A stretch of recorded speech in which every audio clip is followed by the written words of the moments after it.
नमस्कार, सुरगिला न्यूज के प्रदेश बुलेटिन में आप सभी का स्वागत है। आपके साथ मैं हुरिया तोमर। आइए नजर डालते हैं आज की कुछ प्रमुख खबरों पर। जसपुर नादेही शुगर मिल में पेराई सत्र शुरू।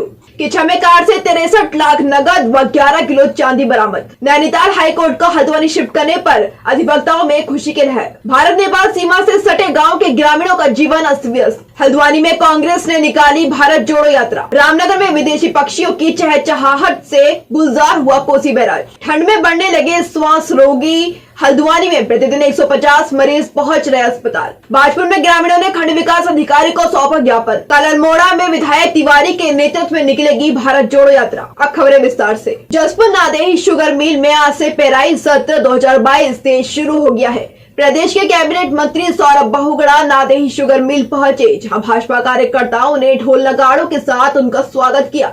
वहीं मंत्री सौरभ बहुगुणा ने गन्ना लेकर मिल पहुंची पहली बैलगाड़ी और किसान का तिलक कर स्वागत किया और फीता काटकर पेराई का शुभारंभ किया। इस मौके पर पूर्व भाजपा विधायक शैलेंद्र मोहन सिंघल और वर्तमान विधायक आदेश चौहान भी मौजूद रहे। संवाददाता दीपक चौहान की रिपोर्ट।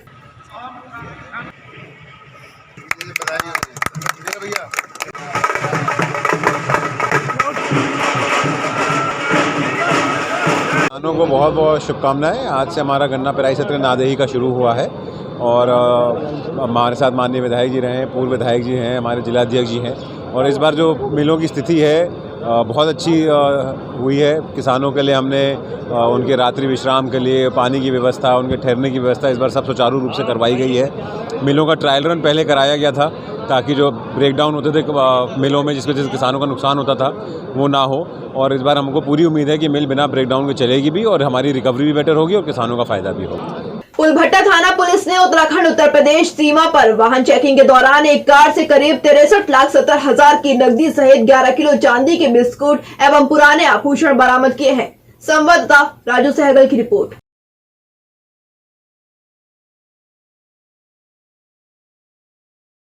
कल देहरादून में हुई कैबिनेट बैठक में कई अहम फैसले लिए गए, जिनमें से एक फैसला नैनीताल हाई कोर्ट को हल्द्वानी में शिफ्ट करने का लिया गया। बता दें, पिछले काफी दिनों से अधिवक्ताओं द्वारा नैनीताल हाई कोर्ट को हल्द्वानी शिफ्ट किए जाने की मांग की जा रही थी और जब धामी मंत्रिमंडल की तरफ से यह हल्द्वानी में हाई कोर्ट शिफ्टिंग को लेकर फैसला सुनाया गया, उसके बाद सभी अधिवक्ताओं ने एक दूसरे को मिठाई खिलाकर अपनी खुशी जाहिर की। संवाददाता दीपक अधिकारी की रिपोर्ट।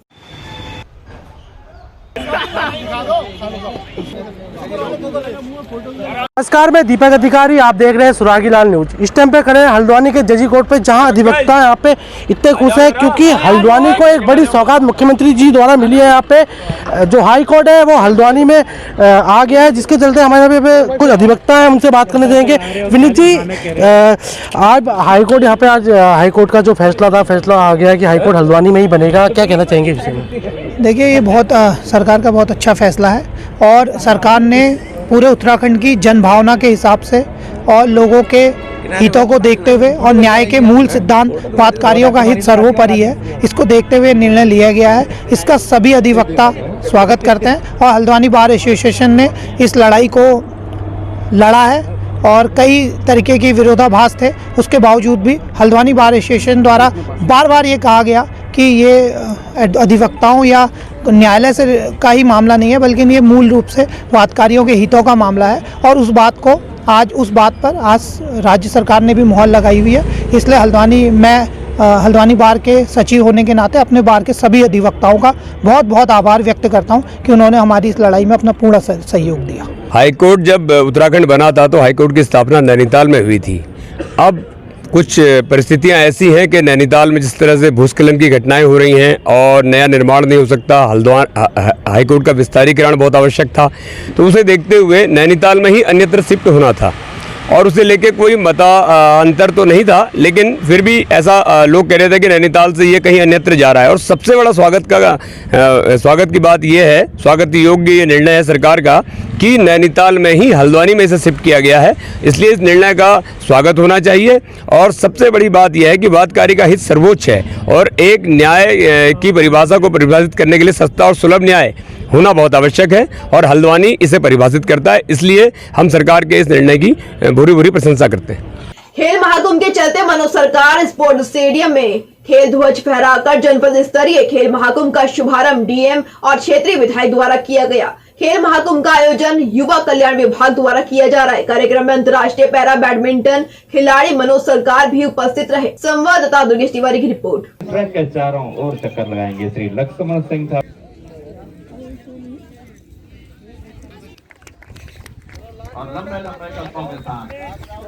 आज से लेकर 25 नवंबर तक उत्तराखंड खेल महोत्सव जो खेल महाकुंभ है हमारा जनपद उधम सिंह नगर का उसका प्रारंभ हुआ है।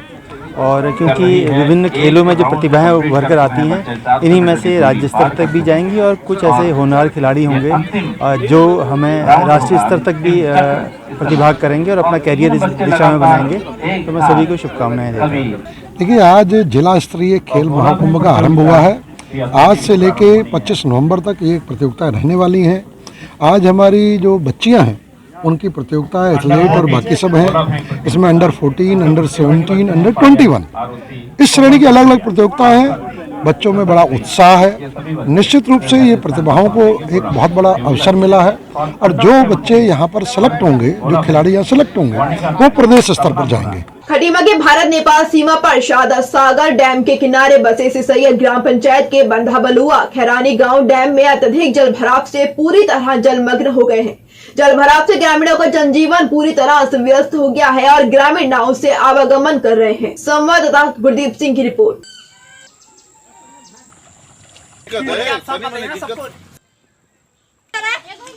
से पानी भरा हुआ है। हमारे गांव के बच्चे स्कूल नहीं जा पा रहे हैं सर। हमारे वहाँ इतनी परेशानी है, घर में पानी घुसा है, खाने पीने सब चीज़ के लिए परेशानी है सर। नल पे पानी भरा हुआ है, नल किश्ती से जा रहे हैं पानी सर लेने के लिए। कभी ना है तो आते हैं, नहीं तो घर ही में रहते हैं सर। किसी को अगर परेशानी हो जाए, बीमार हो जाए तो सर घर ही पे बैठे हैं। इतने में सर बताइए, हमारे आज तक हमारे गांव में कोई सुनवाई, कोई मंत्री कोई कुछ नहीं आया, कोई हमारे लिए कार्रवाई की कोई नहीं की गई सर। हमें घर से रोड पे आने के लिए नाव का सहारा लेना पड़ता है। नाव नहीं रहती है तो हम घर में पड़े रहते हैं। स्कूल जाने के बच्चों के लिए भी दिक्कत का सामना करना पड़ता है। स्कूल नहीं जा पाते हैं। घर में खाना पानी भरा हुआ है, खाना बनाने के लिए जगह नहीं है। हमारी फसल को नवंबर दिसंबर में जब धान की फसल पकती है उस समय इसमें उत्तर प्रदेश सिंचाई विभाग द्वारा पानी भर के इसको डुबो दिया जाता है। इसलिए हम लोग भूखमरी के कगार पे आ जाते हैं। पानी भरा होने के कारण जंगली जीव जैसे मगरमच्छ हो गया, बड़े बड़े अजगर सांप हो गए। इससे हमारे बच्चों को, हमको, जानवरों को काफ़ी जान माल का खतरा बना रहता है। पिछले बार भी एक बच्चे की मौत हो गई। हर साल लगभग एक आध बच्चे की डूबने से मौत हो जाती है। ध्यान में आया है कि हाल फिलहाल में वहाँ पर काफ़ी जल भराव हुआ है, जिस वजह से आम जनमानस को काफ़ी दिक्कत उठानी पड़ रही है। तो यूपी सिंचाई विभाग के साथ बातचीत हम करेंगे और कोशिश करेंगे जितनी जल्दी उनकी समस्या का निजात हो। कांग्रेस की भारत जोड़ो यात्रा का आज हल्द्वानी में समापन किया गया। कांग्रेस ने आज अपनी यात्रा की शुरुआत हल्द्वानी कांग्रेस के स्वराज भवन से की और शहर के अलग अलग मार्गों से होते हुए वापस स्वराज आश्रम पहुंची। आज कांग्रेस की भारत जोड़ो यात्रा में हल्द्वानी से कांग्रेस के विधायक सुमित हृदयेश मौजूद रहे। संवाददाता दीपक अधिकारी की रिपोर्ट।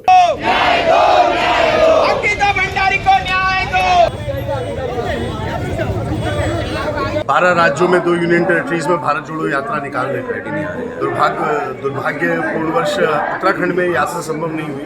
तो इसलिए यहाँ पे मल्लिकार्जुन खड़गे जी जो हमारे राष्ट्रीय अध्यक्ष हैं, बधाई के पात्र हैं कि उन्होंने उस कड़ी को आगे बढ़ाने के लिए ब्लॉक स्तर के लिए ये आदेश करा पूरे देश में कि ये यात्रा निकाली जाए, जिससे एक जुड़ाव का संदेश, एक हमारे जो नेता का संदेश है, हम घर घर, गांव गांव, गली गली पहुंचा सकते। तो उसी में आज आप देख सकते हैं यहाँ पे अच्छे खासे लोग, हम लोग सम्मिलित हुए। और हल्द्वानी में हमेशा देखिए एक अच्छी बात रही है, कांग्रेस के लिए लोग लड़ाई भी लड़ते हैं, कांग्रेस से प्यार भी करते हैं और कांग्रेस की विचारधारा को बढ़ाने के लिए काम भी करते हैं। माननीय हमारे पूर्व कांग्रेस के अध्यक्ष राहुल गांधी जी द्वारा कांग्रेस की एक विचारधारा, कांग्रेस की एक सोच के तहत पूरे देश में भारत जोड़ो यात्रा निकाली जा रही है।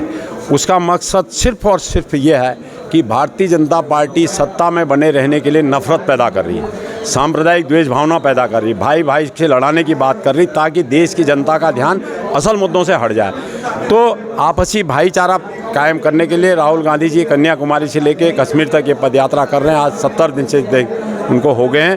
तो जिस राज्य में ये पद यात्रा नहीं आ रही है, उत्तराखंड में भी वो नहीं आ पा रही, रूट में नहीं बन रहा, तो यहाँ हर ब्लॉक स्तर पर, हम विधानसभा स्तर पर भारत जोड़ो यात्रा कर रहे हैं। कल कालाढूंगी में तहसील पे हमने सबको 10 बजे एकत्रित होने के लिए कहा है। कल कालाढूंगी में भी हम भारत जोड़ो यात्रा होता है सालों पहले की अगर किसी को इस भारत देश के अंदर सबको पता है, सबको याद है कि कांग्रेस लोगों के दिलों में और कांग्रेस जड़ से उगी हुई पार्टी है।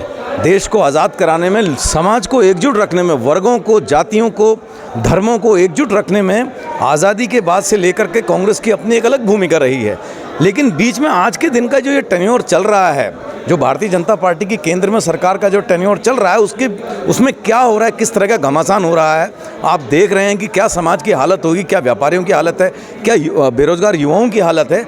इन सबको लोगों के दिल में एक अलख पैदा करने के लिए हमारे शीर्षस्थ नेतृत्व ने एक यात्रा शुरू करी है। हम भी उसी को कंटिन्यू कर रहे हैं हल्द्वानी जैसे छोटे से शहर में। मैं समझता हूँ समाज में एक समरसता है, इस वजह से हम आज ये यात्रा शुरू कर रहे हैं। कहाँ हैं सब लोग? शाम की चाय तो एक साथ होनी चाहिए, सब लोग एक साथ बैठना ही नहीं चाहते। पापा, try this. लो, सब लपक लिए।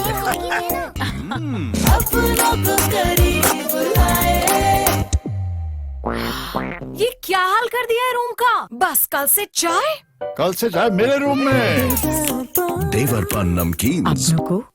रामनगर के कोसी बैराज नदी के जलाशय में प्रवासी पक्षियों ने डेरा जमा लिया है। इस बार पिछले साल के मुकाबले ये प्रवासी पक्षी लेट पहुंचे हैं। यहाँ पहुंचकर सैलानी सुखार्व, wall keeper, black start, pintail, कॉर्बोनेंच पक्षियों की चहचहाहट का आनंद ले रहे हैं। संवाददाता कैलाश की रिपोर्ट। ये रामनगर वन प्रभाग में जो हमारे वेटलैंड्स हैं, जैसे कोसी बराज का जो क्षेत्र है, तो वहाँ पे नवंबर महीने की शुरुआत से ही प्रवासी पक्षियों का आवागमन शुरू हो जाता है। तो इसके लिए जो हमारे वहाँ वन कार्मिक हैं, उनको निर्देशित कर दिया गया है कि उस क्षेत्र में लगातार गश्त की जा रही है। इस बार जो है हम लोग जो माइग्रेटरी बर्ड्स हैं उनका सेंसस भी कराने वाले हैं और लगातार उस क्षेत्र में उनकी सुरक्षा के लिए जो भी प्रयास हैं वो किए जा रहे हैं। हल्द्वानी में मौसम के बदलने से इन दिनों सर्दी, खांसी, छींक, सांस लेने में तकलीफ, सांस फूलने जैसे रोगियों की भरमार है। रोजाना अस्पताल में ऐसे रोगी देखने को मिल रहे हैं। टीबी रोग विशेषज्ञ डॉक्टर आर नौटियाल का कहना है कि सामान्य से ज्यादा ओपीडी चल रही है और करीब 150 मरीज ऐसे हैं जो सांस की बीमारी से जूझ रहे हैं। संवाददाता दीपक अधिकारी की रिपोर्ट।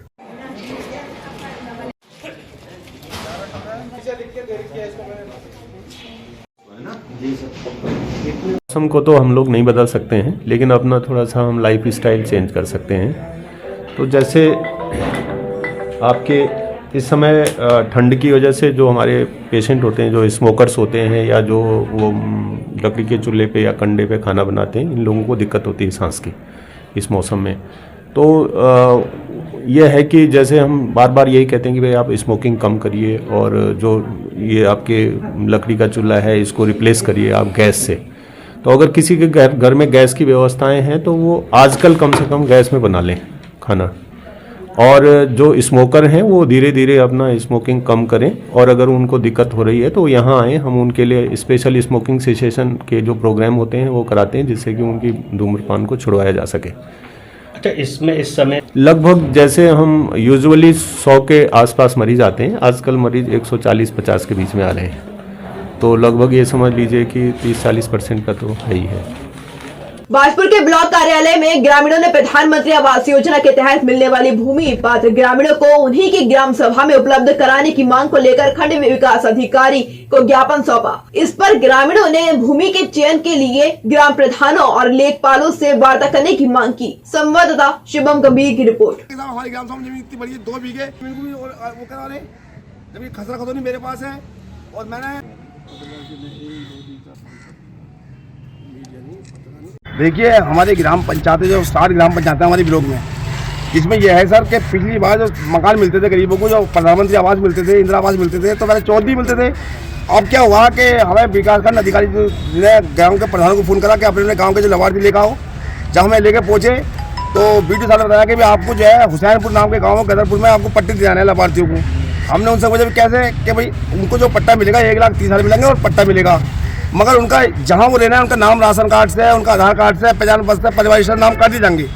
लाभार्थी कहने लगे सर कि अगर हमारा नाम ही कट जाएंगे तो हम नाम जुड़वाने में लग जाएंगे, या 1,30,000 में क्या करेंगे हम। तो हम ये चाहते हैं सरकार से कि जो व्यक्ति जिस गाँव का रहने वाला है, जहाँ उसका मकान पास हुआ उसी गाँव में जमीन उपलब्ध कराई जाए, उसको जो स्टाम्प है उसकी पक्की कर दी जाए। और जो कहते हैं कि जब बचपन जमीन नहीं है, जमीन ग्राम प्रधानों से पूछी जाए, पटवारी से पूछी जाए। अगर जमीन नहीं निकलती तो हम कहते हैं कि हम वास्ता करते हैं कि हम सबूत देंगे कि जमीन हमारे गांव में ये इतनी जमीन फालतू है। अल्मोड़ा में कल शुक्रवार को विधायक मनोज तिवारी के नेतृत्व में कांग्रेस जन भारत जोड़ो यात्रा के अंतर्गत पद यात्रा करेंगे। यह पद यात्रा दोपहर 12 बजे गांधी पार्क चौघाना पाटन से निकलेगी, जो शिखर तिराहा मिलन चौक होते हुए बाजार को जाएगी। संवाददाता हेमंत सिंह मेहरा की रिपोर्ट।